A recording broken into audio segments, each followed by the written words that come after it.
I'm John Sicotte, executive editor of the Brewer magazine, and happy Christmas almost, as we are going to be running into this podcast. This was actually recorded a few weeks ago, and I didn't do the intro then. So luckily, as I was editing, remembered that I didn't. So I'm not going to like do the magic of television and throw on different clothes and match it up because there's a Christmas tree back there and it wasn't there when we recorded. So anyway, happy holidays. Hope all's going well with you. We're available online 24 hours a day at brewermag.com.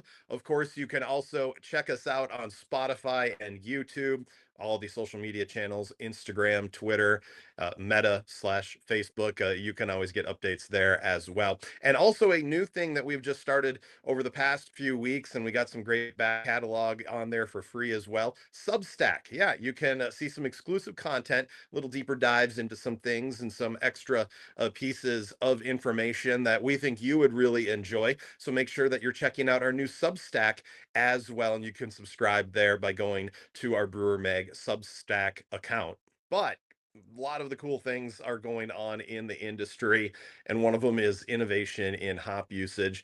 A few years ago, Cryo hops started to come on the scene, which helped to get rid of the bulk of matter and still be able to get some great hop characteristics and hop oils now being used. And you can check out one of our latest podcasts as well with Abstracts hops as we talked about that. But Lone Tree Brewing actually shared with us near the end of November that they were doing a three style hop piece with all Centennial hops.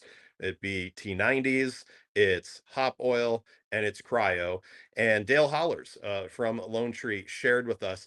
Actually had a chance to try it after we did the interview. It's delicious and very cool innovation to be able to check out. So enjoy this, and we'll see you in the new year. Well, we're joined by a lead brewer of Lone Tree Brewings. It is Dale Hollars. Dale, thanks for joining us on the Brewer Magazine podcast. Hey guys, how you doing? Thanks for Good. having me. So yeah, tell me, we got this new IPA you guys just put out. It's called it's a Centennial beer, Centennial Hat Trick. Sure. And it's kind of neat. I think it's very much in the realm of beer nerds and brewers are really going to enjoy this one because of the innovation and the techniques that are used in it.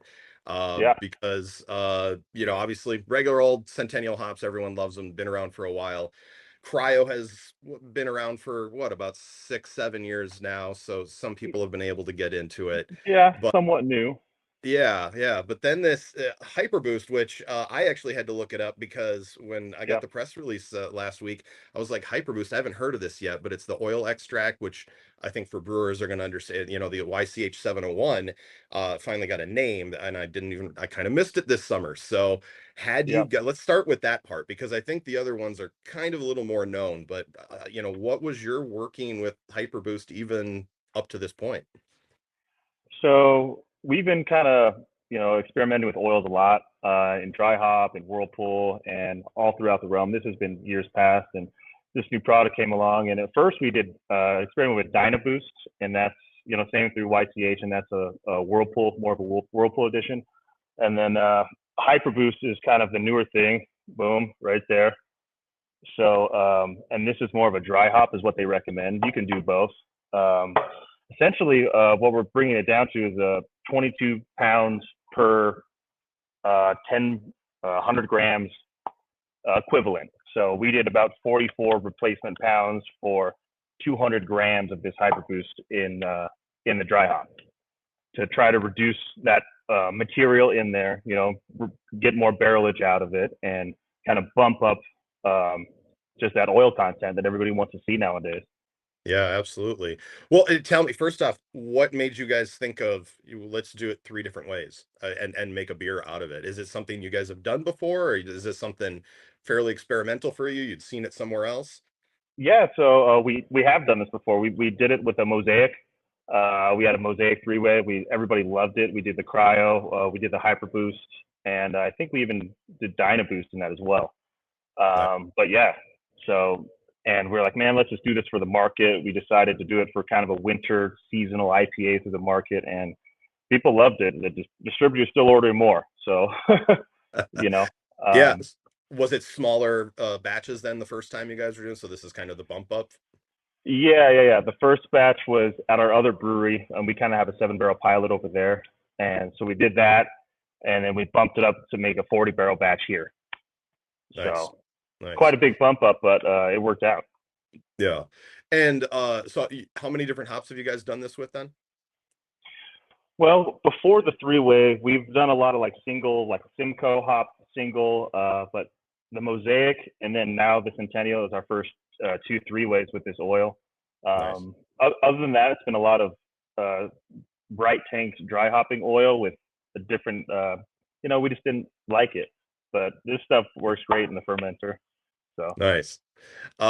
So when it comes to, and obviously it's a West Coast style type of IPA, what's the first things you notice out of this beer that make it unique or, have that same similarity to something that a normal beer drinker would get out of a West Coast IPA with all Centennial? yeah, the Centennial for me is very piney, really resinous, as opposed to getting on the more fruitier side of things. So I think a lot of those classic West Coast drinkers appreciate that. Um, you know, my mash temp at that was like 156. We still kept a little bit sweeter, not too much on the drier side to yeah, more drinkable, like a modern style, but Hmm. very light on the color.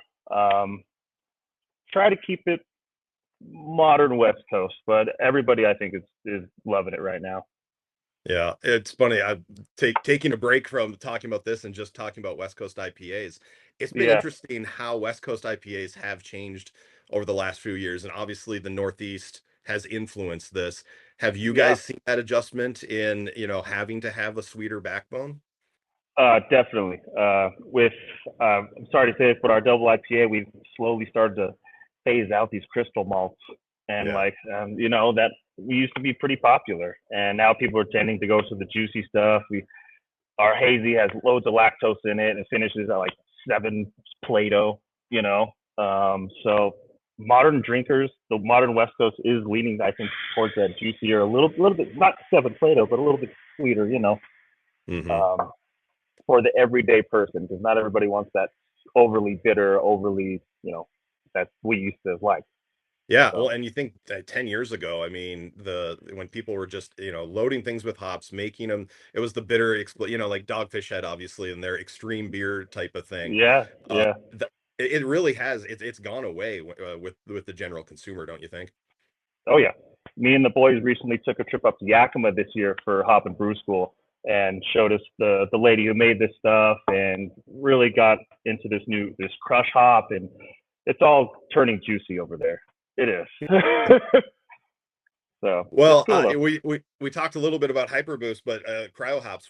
What's your thought process on cryo hops?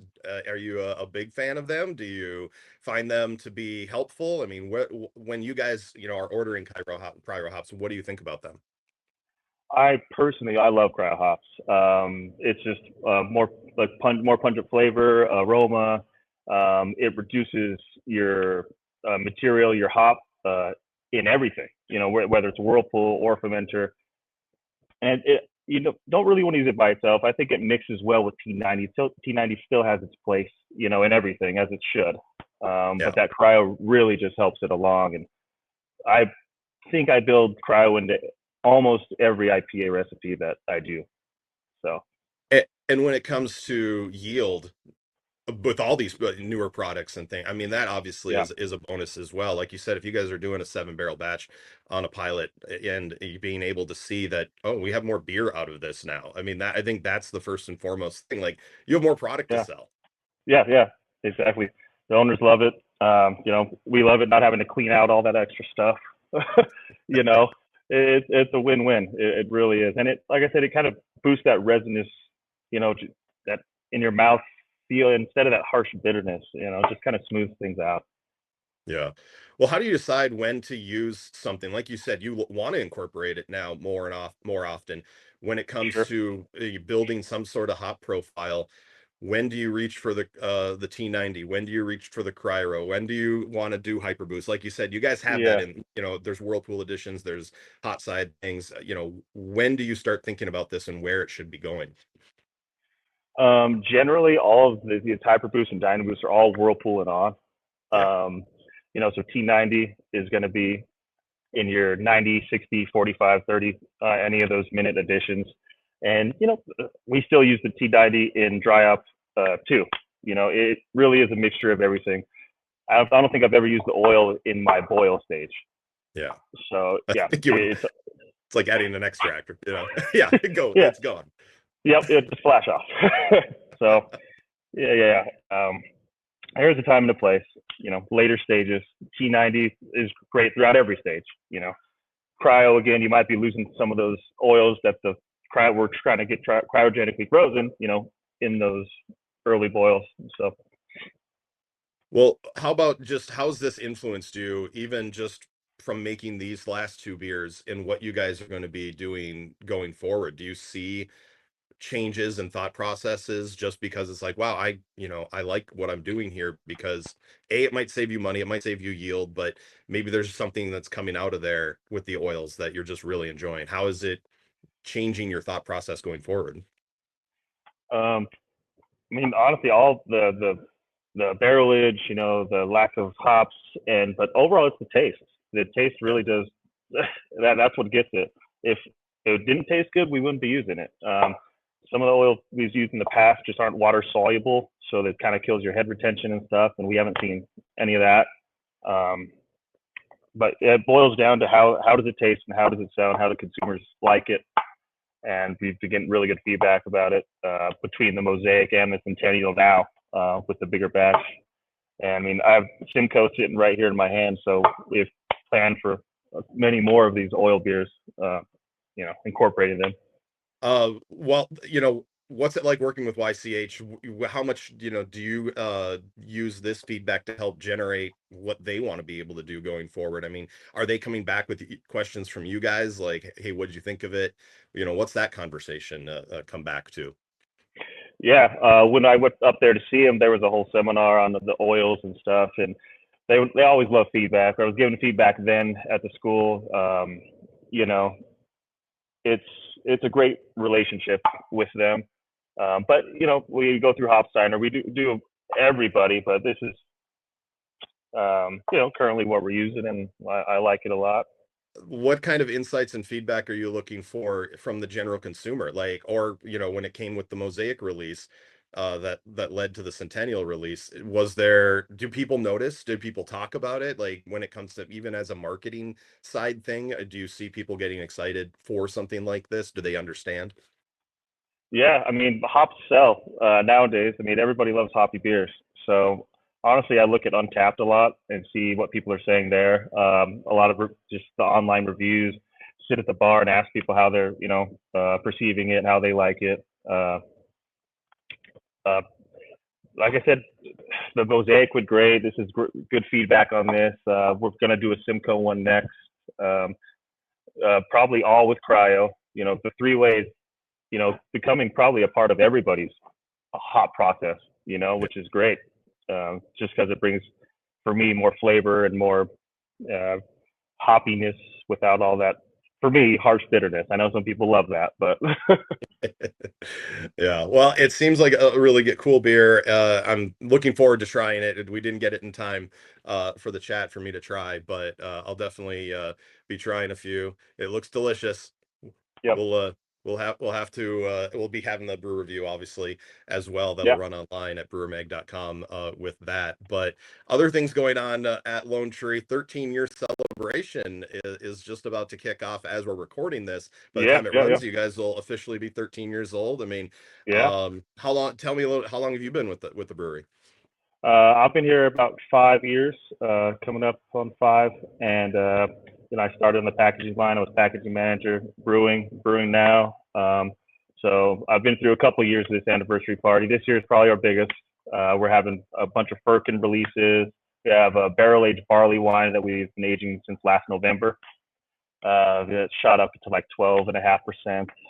We have a maple donut imperial stout that we're releasing, and just a lot of bands. And we got a bus loop going between the two locations.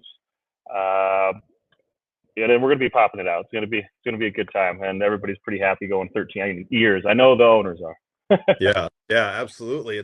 Have you even just noticed in your time how things have maybe changed for the business and being able to, probably even when it comes to the production of beer, have you guys noticed changes? And obviously, you've been there for the 5 years that the craziness has happened pretty The much C word through I was there. gonna say. Yeah. And has that altered from maybe even when you first started to what you guys are doing now and even how you approach it through a portfolio or what you guys are putting out? Yeah, I mean, we got a good distribution company, Western. We've had them throughout the whole time of 2020 and on since I've been there. It was huge changes from getting aluminum and our keg sales dropping to zero and everything. But it's a wave, that's how it goes. Summertime, you get all the can orders and everything. Everybody starts ramping up and doing all the dark beers, and you know but now it's just constantly changing. Now, like I said earlier, with the double IPA, we've been slowly kind of weaning out those crystal malts and stuff, and it's we dropped a lot of hop contracts because IPAs, where they just weren't selling, and now we're like, oh shit, we got to start buying hops. So it is a changing market all the time, every year, and Yeah. with the new brewery down the street, something else we got to account for, different a market over there. And talking about like things like hop contracts and being able to, how far out do you guys plan? Are you guys a year out type of plan, a 6 month out? Like what did you guys already plan for going forward? Yeah, so Jerry, our owner, he's super good at that. He plans out. I think we have until 2026 right now, maybe 2027, but that's all already set for the next 2 years. Yeah. And the hop guys come over and sit down with him, and he has all these numbers, and the hop guys are just like, "Whoa, all right, cool." They're like, nobody else does this, so they're pretty happy because we know exactly what we want. And like I said, we dropped some because our double IPA, and IPAs just weren't selling, and now they're ramping up. We're like, okay, guys, so Time to we're adjust lucky. and Yeah, we're lucky to have the relationship with those guys that they let us adjust in a little bit, have a little bit of leeway. sure. And part of that adjustment is always looking towards the future with things like this hyper boost and cryo hop, because it gives you, you're less logging around, like big Yeah, 50-pound bags and of things. So that yeah. helps as well. And I'm sure you look forward to that when you can see, hey, I just got this little thing and I just have to do this. Yeah, this little $350, $400 bottle.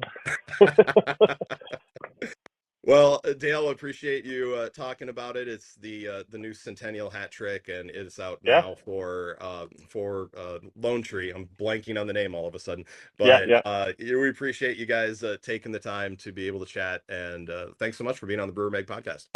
yeah. Appreciate you, John. Thanks for having me. Don't forget, you can always check on brewermag.com. You can also see us on YouTube and listen to us on Spotify. And don't forget daily updates on Facebook, Instagram, and X. I'm executive editor John Sicotte for brewermagazine.com.